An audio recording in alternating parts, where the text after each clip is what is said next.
Alors, nous allons dans les séquences qui vont suivre parler de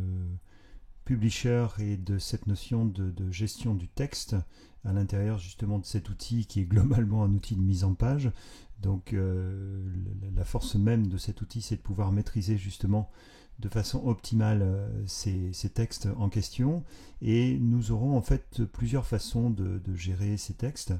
Nous aurons différents outils et le premier outil va être appelé ici forme artistique. On va avoir en fait une illustration au travers de ces trois exemples de ce que l'on peut faire à partir de ce texte artistique, c'est-à-dire finalement avoir un élément généralement monoligne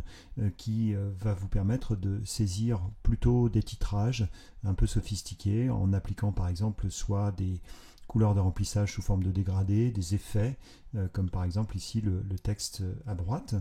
On aura une autre variante à l'intérieur justement de Publisher qui est le texte curviligne. Cette fois-ci, l'idée va être un petit peu à l'idée du texte artistique de suivre un tracé d'une façon générale. Alors ça pourra être soit éventuellement un tracé qui va être sous forme de ligne droite ou sous forme ici de courbe que nous pourrons réaliser à partir par exemple de l'outil plume, ou alors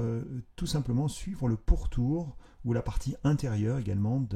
d'une forme vectorielle. Ici vous avez deux cercles en fait autour desquels eh bien, vont tourner du texte soit qui va se positionner à l'extérieur, soit qui va se positionner à l'intérieur de ce fameux cercle. Voilà, donc deux formes ici de texte à dominante artistique.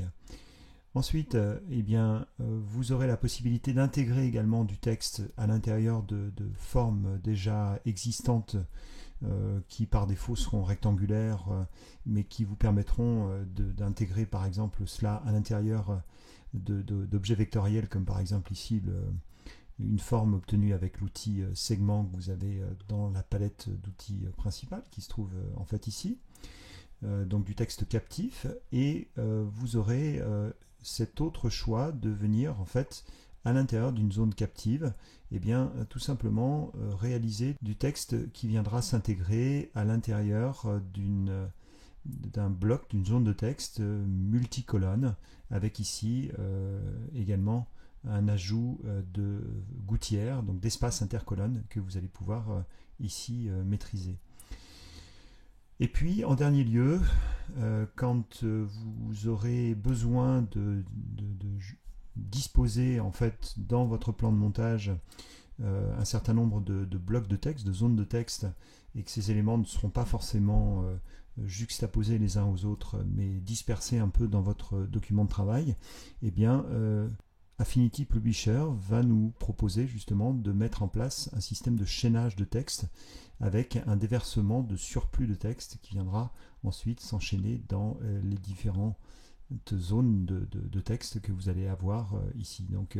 on juxtapose un certain nombre de choses et on va, le cas échéant, pouvoir également y ajouter des éléments supplémentaires comme par exemple ici cette image. Donc trois zones principales. La première va être symbolisée par cet outil ici texte artistique. La deuxième partie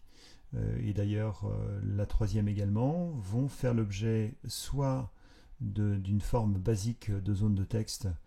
soit éventuellement de zones de texte que vous allez pouvoir ici créer à partir de formes vectorielles et passer par une fonctionnalité qu'on a déjà